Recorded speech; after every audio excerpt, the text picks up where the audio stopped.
always going quite according to plan. The latest news is in the cars. Vatanen still leads. Perez leads in the bikes after Dave.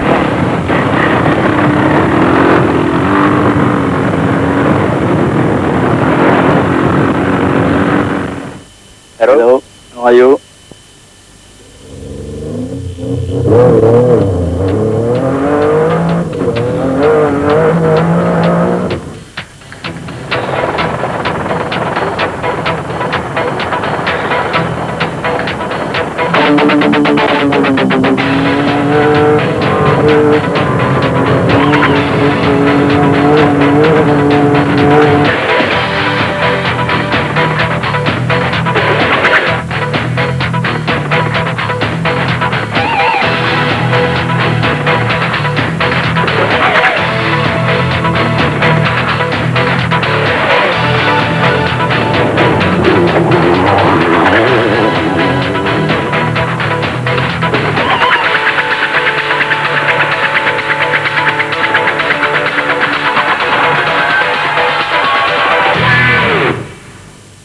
It's quite close, obviously, and he had the advantage of being behind me today, and tomorrow we are behind him, so it's even.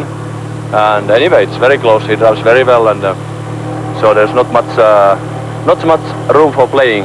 You know, you have to concentrate all the time.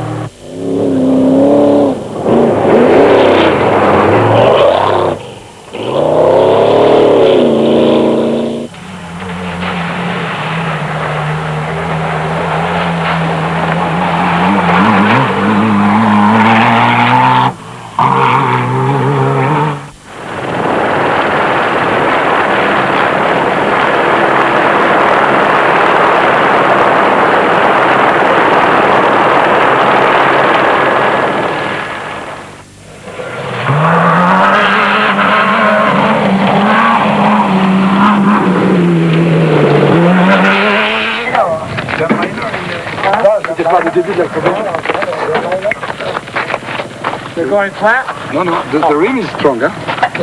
Rim is strong. Oh, really? That was new this morning or not? Yeah. But the rim is very strong. This is good for all the amateurs.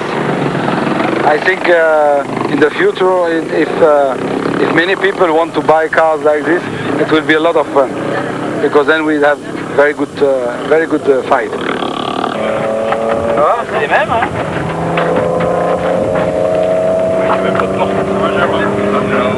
It's kind of doing like what I kind of expected. I thought it would go pretty well. You know, there's sections like today that it's really not very well suited for. Certain areas it's better, but in other areas it's not near as good.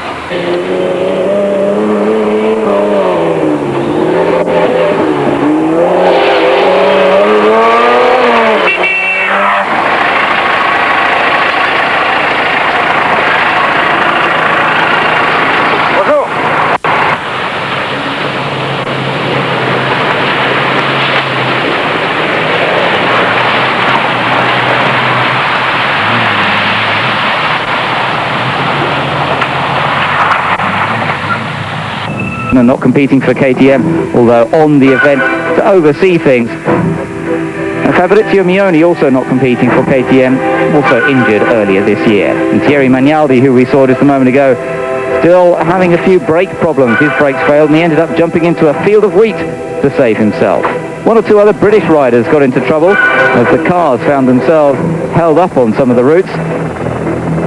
John Richmond, he had a crash and ended up in Marrakesh hospital with a suspected broken leg, and Ian Dunkley was also taken ill, but would continue to ride in the non-competitive part of the rally that went alongside.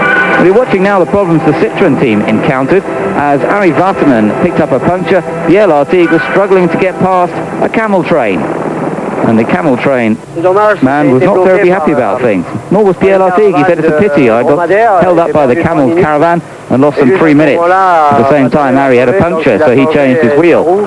It's a pity, though, because we'd started the stage very well and we could have made up a lot of time on Ari. Well, Ari Vatanen getting away with it then to a certain extent, with Lartigue losing that time behind the camel train. That's always a little bit of luck that you need to win an event like this. Kenjiro Shinazuka was also out of luck on this one because of a rear hub that got broken, and that lost him a lot of time, around about an hour actually, and that dropped him down from third.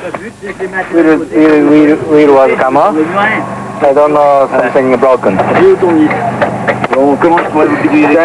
fortunately, we have spare parts. So we fixed, but that take long time, more than 1 hour. After that, we didn't have a brake, so go slowly. Slowly indeed, without a brake, I think. Meanwhile, some of the other guys going well still. Number 205, Philippe Bomberg, and number 204, Thierry Delaverne. Delaverne, 4th fastest on the day, 3rd overall. And Philippe Bomberg, 3rd place in his 2-year-old Toyota T2 diesel. But a puncture for the Americans, Larry Ragland, who took 5th fastest time on this stage, but the best 2-wheel drive car on the event, ahead of the buggy still of Jutta Kleinschmidt and ahead of Schlesser's buggy. Schlesser having lost a lot of time a few days earlier when the battery came loose in his buggy, and that dropped him down the order. So Schlesser fighting his way back up to try and get into the top 10. Ragland doing a great job with his 2-wheel drive machine.